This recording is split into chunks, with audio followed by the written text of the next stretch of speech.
Hello students, good morning. तो आज मैं आपके लिए लेकर आई हूँ असर्शन और रीजनिंग की कुछ एक्सरसाइजेस, जिससे हमें पता चलेगा ट्रिक के बारे में कि असर्शन और रीजनिंग को सॉल्व कैसे किया जाता है, जो कि सीबीएसई बोर्ड पेपर का बहुत बड़ा हिस्सा है, बहुत इम्पॉर्टेंट हिस्सा है। कुछ क्वेश्चंस जो हैं असर्शन रीजनिंग के आते ही हैं। देखिए क्वेश्चन क्या कह रहा है। There are two statements marked as assertion and reason. Mark your answer as per the codes provided. देखिए आपको दो स्टेटमेंट दे रखे हैं, एक है असर्शन और एक है रीज़न, और उस अकॉर्डिंग आपको ये जो चार ऑप्शंस दे रखे हैं ABCD, उनको सॉल्व करना है। तो सबसे पहले स्टूडेंट्स, जो मैंने अपना शॉर्ट वीडियो में आपको ट्रिक बताई थी, सबसे पहले आपको क्या करना है, दोनों सेंटेंसेस को इंडिविजुअल लेवल पर पढ़ना है कि दोनों सेंटेंसेस इंडिविजुअल लेवल पर करेक्ट हैं या नहीं। तो देखिए इसमें क्या कहा जा रहा है, democracies are based on political equality, कि जो डेमोक्रेटिक देश होते हैं वो पॉलिटिकल इक्वालिटी पे बेस्ड होते हैं। इट मीन्स वहाँ सबको पॉलिटिकल इक्वालिटी मिलती है, सारे लोगों को वहाँ पॉलिटिकल राइट्स हैं, राइट टू वोट है, इलेक्शन में खड़े होने का राइट है। तो ऑफ कोर्स ये वाला जो चीज़ है ये बिल्कुल सही है कि डेमोक्रेटिक देश में हमें पॉलिटिकल इक्वालिटीज़ देखने को मिलती है। कुछ देश जो होते हैं वो एक्सेप्शनल होते हैं, but we are not talking about those countries, we are talking about most of the countries. तो डेमोक्रेटिक देश जो होते हैं ऑफ कोर्स वो पॉलिटिकल इक्वालिटी पे बेस्ड होते हैं। रीज़न क्या कह रहा है, all individuals have equal say in electing representative. Of course हर इंसान के पास एक डेमोक्रेटिक देश में राइट टू वोट होता है, मतलब वो अपनी मर्ज़ी से अपने रिप्रेजेंटेटिव को चुन सकता है। तो देखिए दोनों ही स्टेटमेंट अगर इंडिविजुअल लेवल पर देखूं तो करेक्ट भी हैं, और कहीं ना कहीं फर्स्ट सेंटेंस में पॉलिटिकल इक्वालिटी की बात हो रही है कि लोगों को वोटिंग राइट्स मिलते हैं, लोगों को इलेक्शन में खड़े होने का मौका मिलता है, और वही बात सेकंड पॉइंट में रीज़न में भी कही जा रही है। तो इसका करेक्ट आंसर होगा both A and R are true. दोनों असर्शन और रीज़न ट्रू हैं, और R जो है वो A का करेक्ट एक्सप्लेनेशन भी है, क्योंकि दोनों स्टेटमेंट करेक्ट हैं और आपस में दोनों ही स्टेटमेंट एक ही बात कह रहे हैं। तो इस तरीके से आप इसको सॉल्व करेंगे students.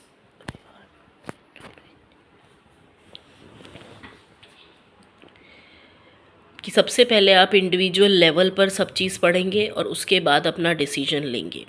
So according to me ये जो फर्स्ट वाला हमारा पॉइंट है, दिस इज़ करेक्ट आंसर। उसके बाद चलते हैं हम सेकंड पार्ट पर।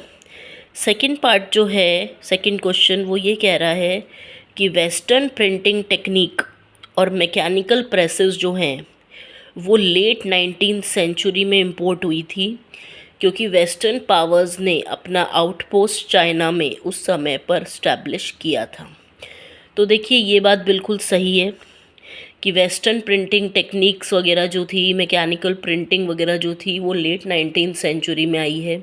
पहले जो वुड ब्लॉक प्रिंटिंग का, हैंड प्रिंटिंग का, मैन्यूस्क्रिप्ट वगैरह का काम होता था वो हाथ से ही होता था। तो this statement is correct. Second statement ये कह रहा है Beijing became the hub of new print culture catering to western style schools. देखिए अगर आपने प्रिंट कल्चर अच्छी तरह पढ़ा हो तो आप इस बात को बहुत अच्छे से बता सकते हैं कि बीजिंग जो था वो प्रिंट कल्चर का सेंटर नहीं था, शंघाई चाइना में प्रिंट कल्चर का सेंटर था। तो बीजिंग जो है वो गलत है, इसके पास इसकी जगह पर शंघाई आना चाहिए। तो देखिए ये स्टेटमेंट गलत हो गया और ये स्टेटमेंट बिल्कुल सही है कि western printing technique, mechanical presses बहुत बाद में आई हैं। पहले वुड ब्लॉक प्रिंटिंग, मैन्यूस्क्रिप्ट्स वगैरह सब हाथ से ही काम होता था। तो ये स्टेटमेंट करेक्ट है और ये स्टेटमेंट रॉन्ग है। तो हमने पहले इंडिविजुअल लेवल पर दोनों स्टेटमेंट को पढ़ के देखा और उसके बाद अपना डिसीजन अब हम बता रहे हैं। तो इसका आंसर होगा फर्स्ट। स्टेटमेंट फर्स्ट जो है वो करेक्ट है और स्टेटमेंट सेकंड जो है वो इनकरेक्ट है। तो ये हमारा आंसर हो गया। उसके बाद हम चलते हैं which of the following statements is correct keeping the requirement of formation of government. अब देखिए आपको 4 स्टेटमेंट दे रखे हैं और इसमें गवर्नमेंट के फॉर्मेशन की बात हो रही है कि गवर्नमेंट कैसे फॉर्म होती है। तो आइए पहले इंडिविजुअल लेवल पर इन चारों स्टेटमेंट्स को पढ़ते हैं। It is possible for independent candidates to form government. ये बिल्कुल गलत है। इंडिपेंडेंट कैंडिडेट्स कभी भी गवर्नमेंट को फॉर्म नहीं कर सकते हैं, सरकार मेजॉरिटी से बनती है, तो ये स्टेटमेंट गलत है। Government formation is exclusively reserved for political parties. ऐसा नहीं है कि कोई निर्दलीय भी खड़ा होता है, किसी पॉलिटिकल पार्टी से जुड़ता है, तो उसके लिए भी फॉर्मेशन जो है वो हो सकती है, ठीक है। और ज़रूरी नहीं है कि जो फॉर्मेशन है वो रिज़र्व्ड हो पॉलिटिकल पार्टीज़ के लिए ही।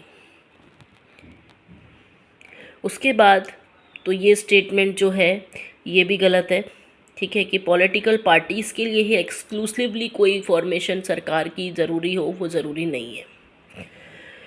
उसके बाद formation of government is limited to only elected political parties. सरकार सिर्फ वही बना सकती हैं जो इलेक्टेड पॉलिटिकल पार्टीज़ हैं। देखिए ऐसा होता है कि जो इलेक्टेड पॉलिटिकल पार्टीज़ होती हैं वो सरकार तो बना सकती हैं, लेकिन कई बार आपने देखा होगा कि मिलीजुली सरकार भी आती है, कि कुछ इलेक्टेड पॉलिटिकल पार्टीज़ को भी अपने साथ कुछ और पार्टीज़ को मिलाना पड़ता है मेजॉरिटी में आने के लिए। तो ये स्टेटमेंट भी पार्शली रॉन्ग और पार्शली राइट है, मिक्सअप है, तो ये भी ठीक नहीं है। 4th पे चलते हैं। Government can only be formed by political parties that are elected and hold the majority. Yes, ये स्टेटमेंट हमारा बिल्कुल सही लग रहा है, क्योंकि इसमें बात हो रही है कि सरकार वही पॉलिटिकल पार्टीज़ बना सकती हैं जो इलेक्ट हुई हैं और जो मेजॉरिटी में आई हैं। तो अल्टीमेटली हमारा जो स्टेटमेंट 4 है वो बिल्कुल करेक्ट है इस सिचुएशन के लिए कि सरकार कैसे फॉर्म हो सकती है। कोई इंडिपेंडेंट कैंडिडेट सरकार को फॉर्म नहीं कर सकता। सरकार किसी स्पेशली पॉलिटिकल पार्टीज़ के लिए ही रिजर्व्ड हो, ऐसा भी ज़रूरी नहीं है। सरकार इलेक्टेड पॉलिटिकल पार्टीज़ से ही बने, वो भी ज़रूरी नहीं है, क्योंकि कई बार और पार्टीज़ को भी इसमें मिलाना पड़ता है मेजॉरिटी में आने के लिए। लेकिन ये बात बिल्कुल सही है कि सरकार पॉलिटिकल पार्टीज़ बनाती हैं जो इलेक्टेड भी हों और मेजॉरिटी में भी हों। तो स्टेटमेंट 4 इज़ करेक्ट। तो इस तरीके से स्टूडेंट्स आप सॉल्व कर सकते हैं। इंडिविजुअल लेवल पर पहले सारे सेंटेंसेस पढ़ें और उसके बाद अपने आंसर को कंक्लूड करें। आपको एक्सरसाइज अच्छी लगी हो तो प्लीज़ चैनल को लाइक करें, सब्सक्राइब करें और उसके अलावा कमेंट करें कि कैसा लगा, और ज़्यादा से ज़्यादा स्टूडेंट्स तक ये मैसेज पहुँचाएँ। I will be very grateful कि मैं ज़्यादा से ज़्यादा बच्चों की मदद कर पाऊँ। बहुत जल्दी आपके लिए और एक्सरसाइजेज़ लेकर आऊँगी। Bye, take care.